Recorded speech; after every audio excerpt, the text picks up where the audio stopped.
So in this video, I'm going to talk a little bit about the readings for this week. This week, we're reading a chapter written by J.C. Stephen about the circulation of Tamil medical manuscripts into Europe in the 1700s. So I wanted to read this at least partly because it's an example of a kind of larger process that goes on in the period from, say, 1500 to 1800, which you might call the early modern period. As with any of these ways of separating history into periods, there's some dispute about that, but let's call it 1500 to 1800.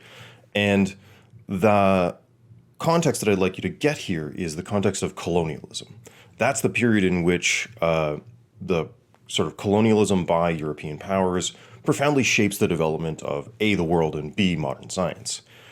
And I want to point out that this is a pattern that we've seen before in this course. So if you're not familiar with the broad outlines of colonialism, I think the quickest way to explain it is by a comparison my friend Amar Ajaz made, which is between colonialism and cyberpunk. So in cyberpunk fiction, there are enormous corporations that have essentially taken over the role of government.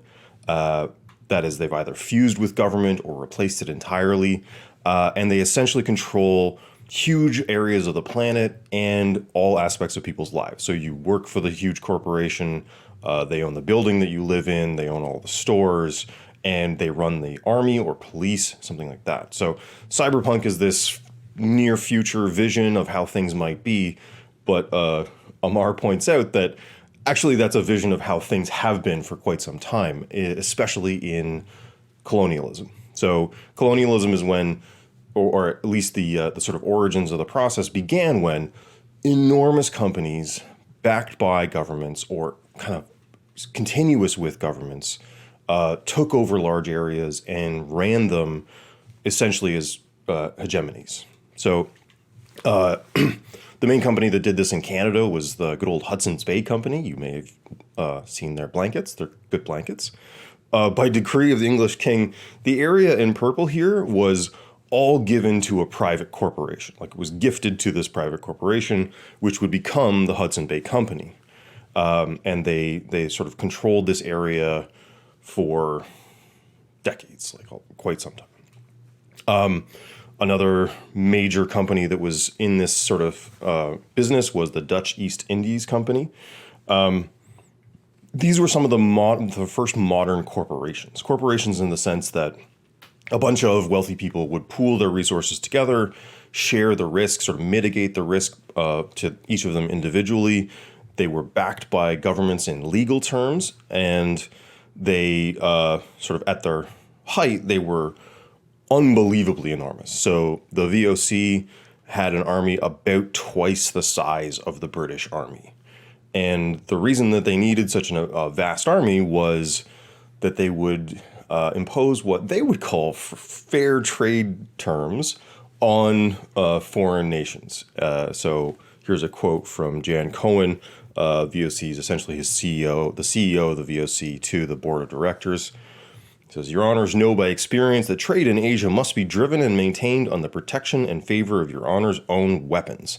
The weapons must be paid for by the profit from that trade, so that we cannot carry on trade without war, nor war without trade." So this is how they self-consciously understood their own project. Basically, using, in the finest tradition of cyberpunk, using the best weapons technology to enforce their preferred conditions of trade on people who probably don't want them there.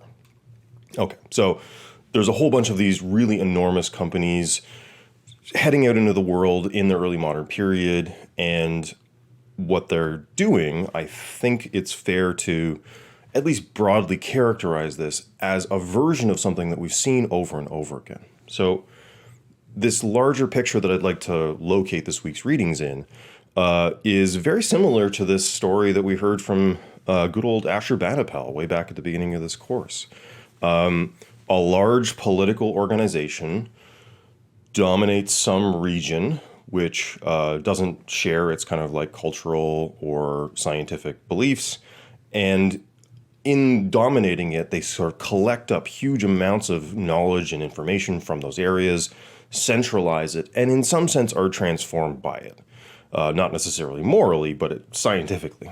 So we saw this with the Neo-Assyrians, we saw it with the Alexandrian Empire and the Islamic caliphates, and now we're going to see it again in European colonialism.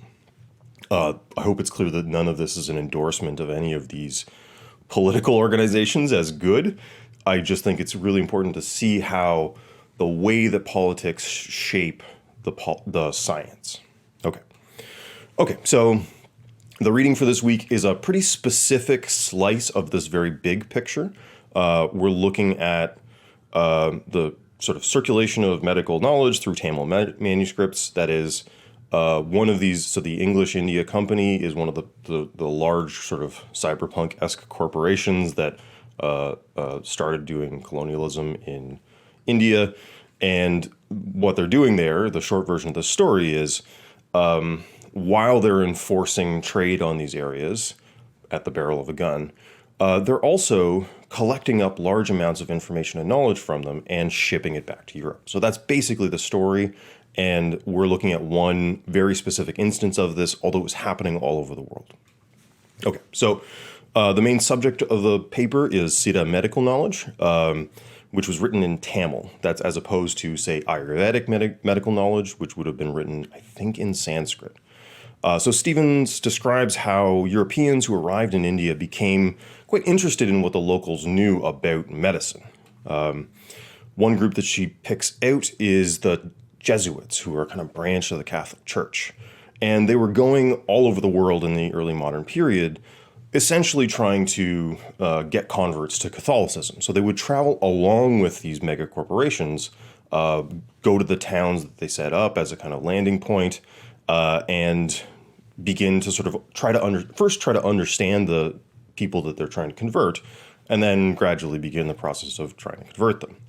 So they would do things like learn the local language, they would sort of dress in local clothing or eat local food as part of the strategy for first integrating and then, they hoped, assimilating the locals.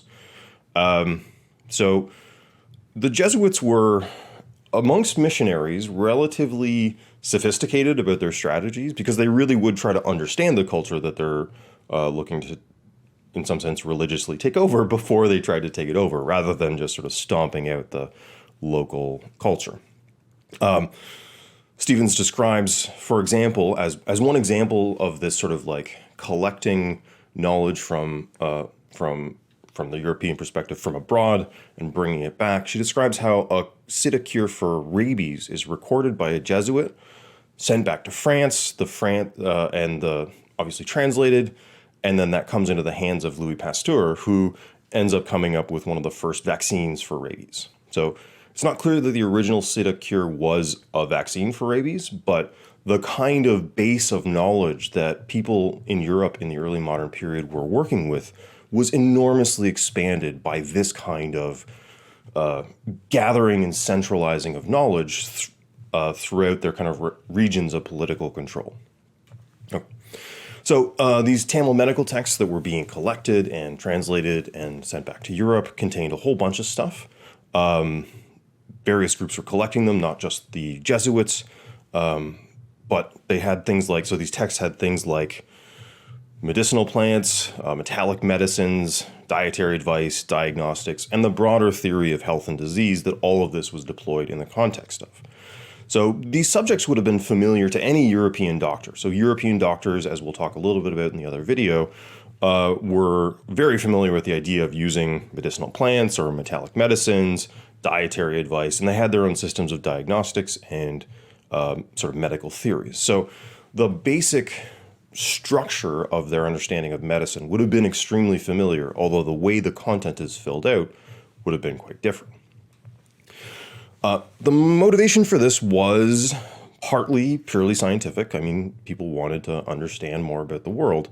But there was also a much more practical version of this. So a lot of Europeans were dying in these colonial projects. So I'll just give you a little quote from Relocating Modern Knowledge or Modern Science by Raj.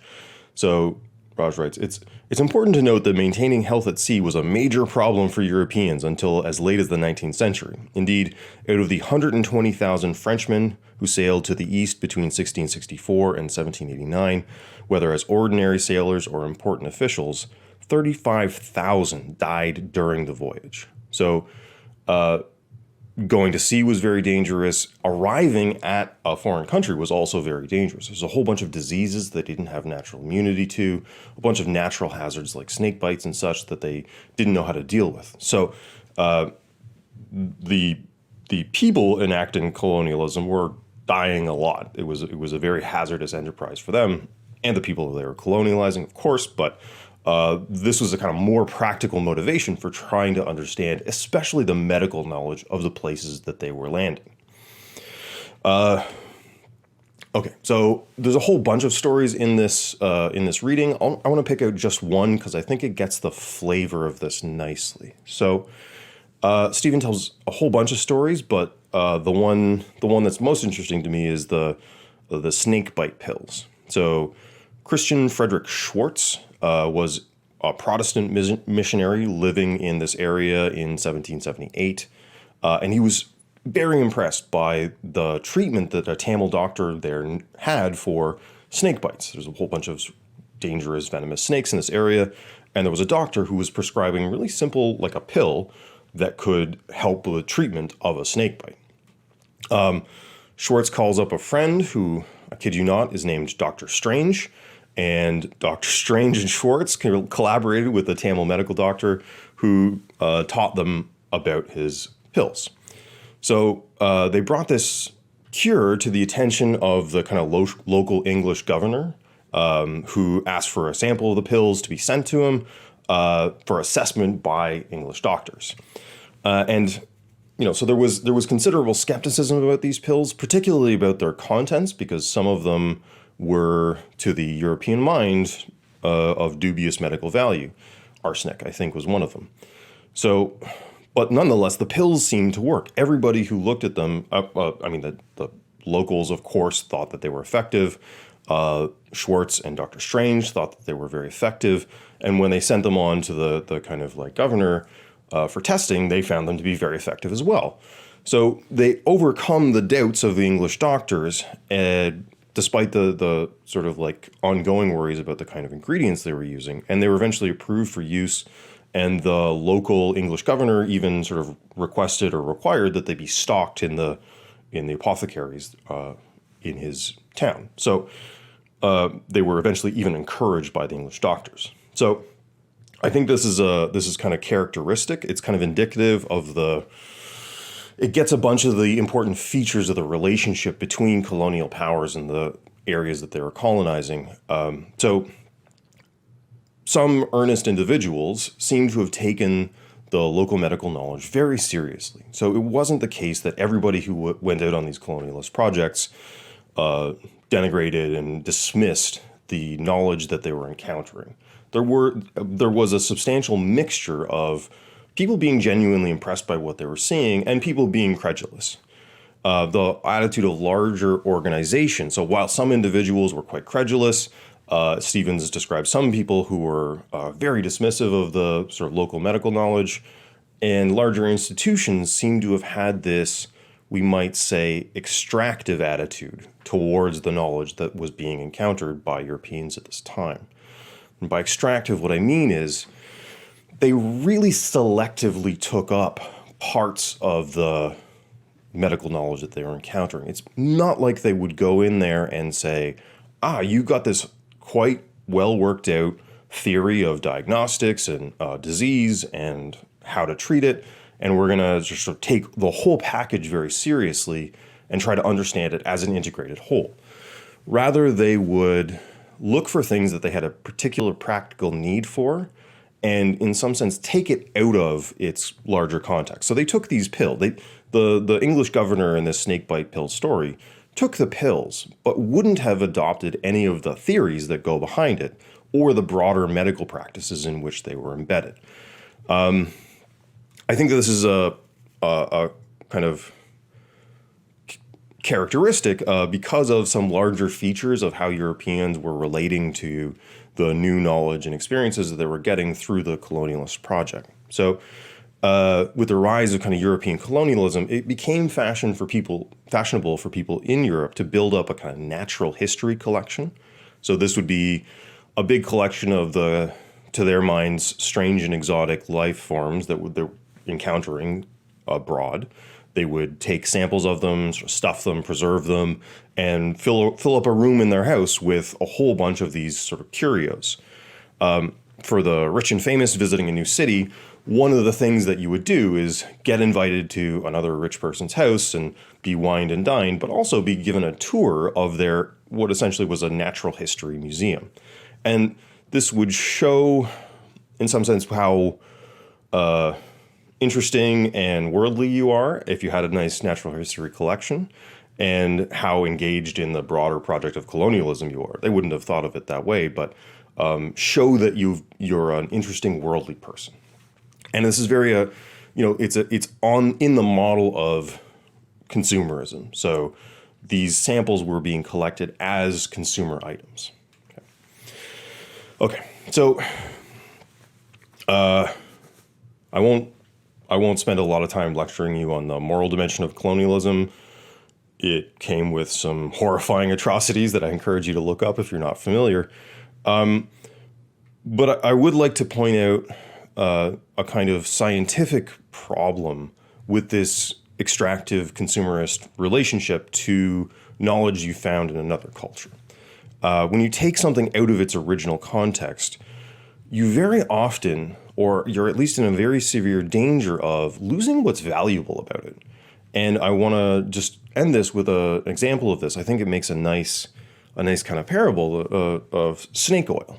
Okay, so let's talk about snake oil a little bit. So a snake oil salesman is an old term, a traditional term for somebody who goes around selling something fake or fraudulent or otherwise useless. So snake oil is this kind of catchphrase for a useless product that's sold fraudulently. But snake oil has actually a very interesting history, which I think serves as a nice sort of parable, if you will, for taking something out of its cultural context.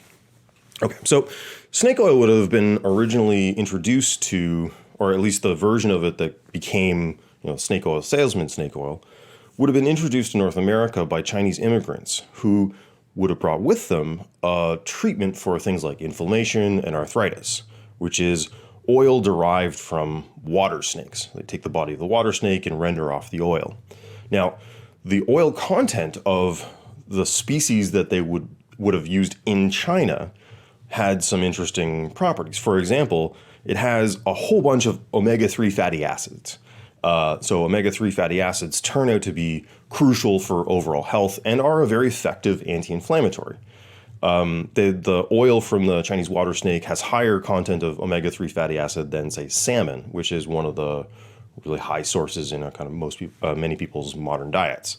So snake oil made in China from the right kind of snakes turns out to be a very effective treatment for exactly the things that they said it was a treatment for: inflammation, arthritis, that kind of thing. But apparently what the message that people in North America got was snake oil is good for these things, not Chinese water snake oil. So they would have made snake oil from, say, a rattlesnake, and rattlesnake's oil doesn't have particularly high levels of omega-3. As far as anyone can tell, there's not much of medical value in the oil of a rattlesnake. So having taken this sort of traditional medicine and kind of pulled it out of its context, you lose what's worthwhile in the original idea. So the lesson here, I think, is that sometimes the context of a piece of knowledge matters a lot, and it won't always necessarily be clear which parts of the context matter. So science in general aims to find things that are universal, things that always work, things that are very general, something like that. But that's a goal rather than a description of where we're already at.